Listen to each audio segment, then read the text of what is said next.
असा झटपट चिकन पुलाव थोडा वेगळ्या पद्धतीने नक्की करून बघा. खायला तिखट आणि सर्वांना खूप आवडेल. त्यासाठी पहिला पेस्ट करून घ्यायची आहे. त्याच्यात लसूण, अद्रक, हिरवी मिरची आणि थोडीशी काळी मिरी टाकून मिक्सरला बारीक पेस्ट करून घ्यायची आहे. तुपात तेल टाकून त्याच्यात जिरे, दालचिनी, लवंग, दगडफूल, चक्रीफूल, मसाला वेलची, हिरवी वेलची आणि तेजपत्ता टाकून परतून घ्यायचं आहे. आणि 2 मीडियम साईजचे कांदे टाकून लालसर होतपर्यंत परतून घ्यायचे आहेत. लसूण अद्रकची जी पेस्ट केली आहे ती टाकून त्याचा कच्चेपणा घालवण्यासाठी 1 मिनिट परतून घ्यायचं आहे. आणि चिकनचे पीसेस टाकून छान मिक्स करून घ्यायचे आहेत. 1 मीडियम साईजचा टोमॅटो टाकायचा आहे. 1 चमच गरम मसाला, अर्धी वाटी दही, चवीनुसार मीठ, सर्व छान मिक्स करून घ्यायचं आहे. आणि 10 मिनिटासाठी हे कमी गॅसवर ढाकून ठेवून शिजवून घ्यायचं आहे चिकन.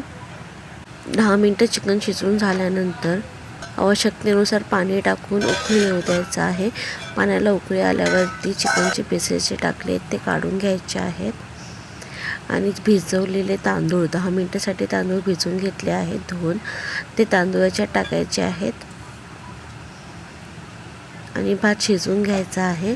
चिकन जे पीसेस जे बाजूला काढले होते ते थोडेसे तेलामध्ये मसाले ॲड करून मी ते हळद आणि लाल तिखट टाकून परतून घेतले आहे.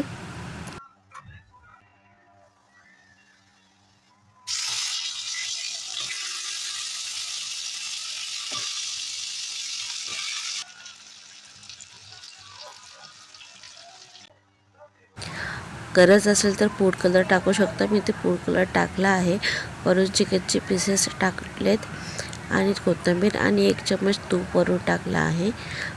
परत 5 मिनिटासाठी मी कमी गॅसवर शिजवून घेतलं हे सर्व.